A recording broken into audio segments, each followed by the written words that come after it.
La Edad Media es el periodo histórico de la civilización occidental comprendido entre el siglo V y el siglo XV. Se suele situar su inicio en el año 476 con la caída del Imperio Romano de Occidente y su fin en el año 1492 con el descubrimiento de América. Aunque también se sitúa en 1453 con la caída de Constantinopla, fecha que tiene la singularidad de coincidir con la invención de la imprenta por parte de Gutenberg y también con el fin de la Guerra de los 100 años, una guerra que en realidad duró 116 años entre los reinos de Francia e Inglaterra. Esta guerra fue de raíz feudal, pues su propósito era resolver quién controlaría las enormes posesiones acumuladas por los reyes ingleses desde 1154 en territorios franceses, debido al ascenso al trono inglés de Enrique II Plantagenet. Tuvo implicaciones internacionales y finalmente, después de numerosos avatares, se saldó con la retirada inglesa de tierras francesas. En la Edad Media se sustituyó el modo de producción esclavista por un modo de producción de servidumbre feudal. También se fue produciendo una descomposición de las estructuras centralizadas del Imperio Romano que dio paso a una dispersión del poder. En lo ideológico y cultural se produjo un mestizaje de la cultura clásica con las culturas monoteístas cristiana e islámica, cada una en su espacio. La Edad Media suele dividirse en dos grandes periodos: temprana o alta Edad Media, siglos V a X, y baja Edad Media, siglos XI a XV. Como hemos visto, la Edad Media duró unos 1000 años y en 1000 años ocurren muchas cosas. Por un lado, en Oriente tenemos la historia del Imperio Romano de Oriente, apodado como el Imperio Bizantino, con la capital en Constantinopla, donde se hablaba griego. Desde aquí se cristianizarán los pueblos eslavos como los serbios, los búlgaros y los rusos.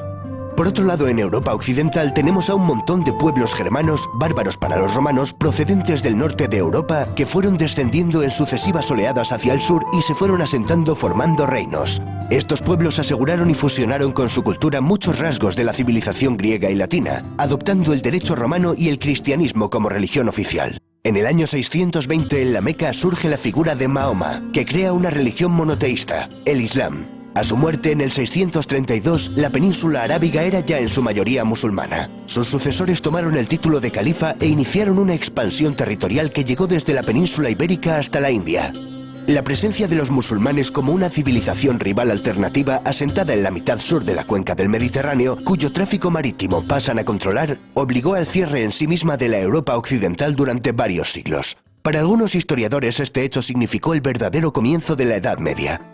En el año 732, en la batalla de Poitiers, con Carlos Martel a la cabeza de un ejército, comienza el retroceso de las fuerzas musulmanas en Europa. El nieto de aquel Carlos Martel, Carlomagno, expandió los distintos reinos francos hasta transformarlos en un imperio, el Imperio Carolingio, al que incorporó gran parte de Europa occidental y central. Conquistó Italia y fue coronado Imperator Augustus por el Papa León III el día de Navidad del año 800. A su muerte, el imperio se acabaría dividiendo entre sus nietos. Alemania y Francia se disputan el norte de Italia. Gana Alemania, que obtiene el favor del Papa y la corona imperial. El resultado es el Sacro Imperio Romano Germánico.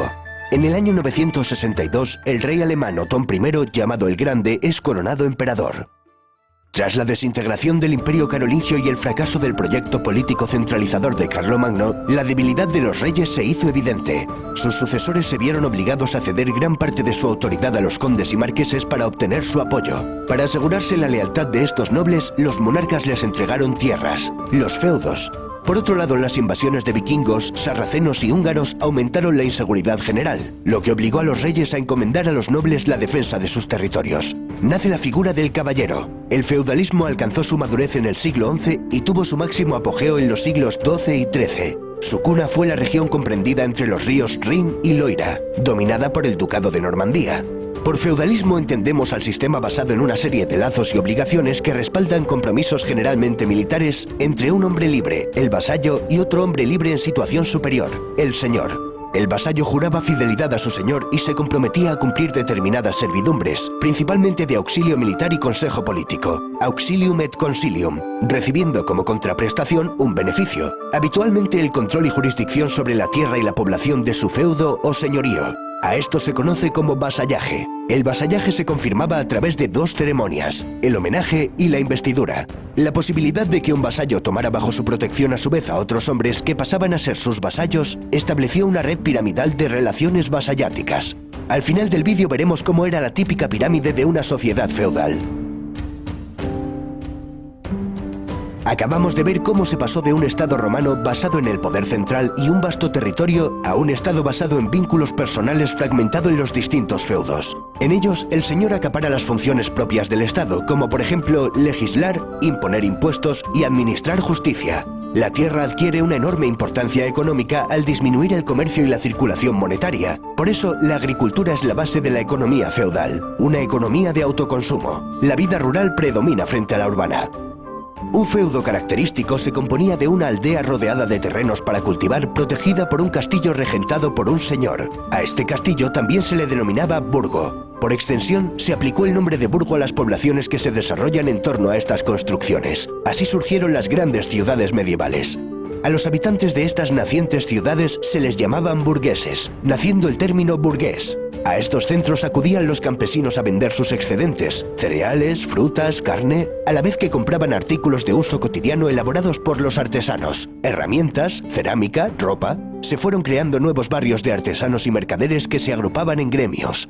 Fue en estas ciudades donde nació el estilo gótico, una evolución del románico. Estas ciudades vieron el levantamiento de prodigiosas catedrales. Chartres, París, Colonia, León o Burgos se cuentan entre las obras arquitectónicas más extraordinarias que ha construido el hombre. También las ciudades vieron el nacer de las universidades, como las de Bolonia, Oxford, Cambridge, Salamanca o París. En ellas se aprendían las 7 artes liberales compuestas por el trivium, gramática, lógica y retórica, y el quadrivium, geometría, astronomía, aritmética y música.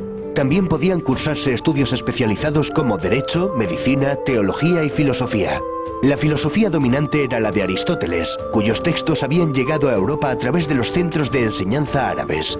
La filosofía medieval, la escolástica, se proponía fundamentalmente sistematizar la concepción cristiana del mundo en términos aristotélicos. El representante más célebre de esta corriente fue Santo Tomás de Aquino.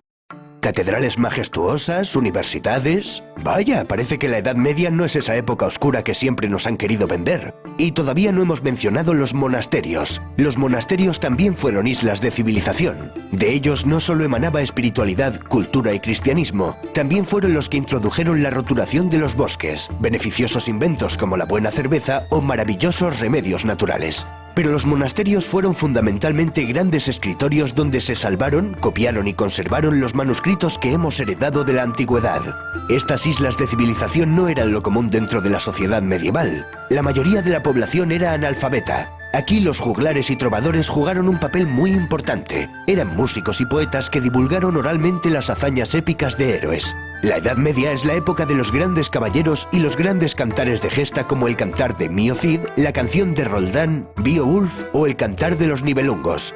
Estos poetas también nos hablaron del amor cortés que expresaba el amor de forma noble, sincera y caballeresca. El mayor ejemplo lo encontramos en la historia artúrica de Tristán e Isolda. La poesía trovadoresca era sobre todo de temática amorosa, pero también podía centrarse en aspectos políticos, morales, religiosos, etc. Otro de los temas podía ser el de las cruzadas, una serie de campañas militares con el objetivo de restablecer el control cristiano sobre Tierra Santa, el territorio geográfico que comprende todos los sitios en los cuales se desarrollaron escenas bíblicas. Para terminar, veamos cómo era la pirámide social de un régimen feudal. En lo alto de la cúspide se encontraban el emperador o los reyes. Para el siguiente escalón vamos a establecer 2 columnas diferenciadas, pues la Iglesia constituía una jerarquía paralela a la nobleza. Dentro de la alta nobleza tenemos a duques, marqueses y condes cuyos títulos derivan de gobernadores del Imperio Carolingio. Un escalafón más bajo tenemos a varones, caballeros, etc. En la rama del clero también distinguimos entre alto clero, que procedía de la alta nobleza y las familias reales, y el bajo clero, que procedía de familias acomodadas de campesinos y artesanos. En la base de la pirámide tendríamos al 90% de la población, el campesinado. Los campesinos con menos derechos, como el de no poder abandonar el feudo, eran los siervos.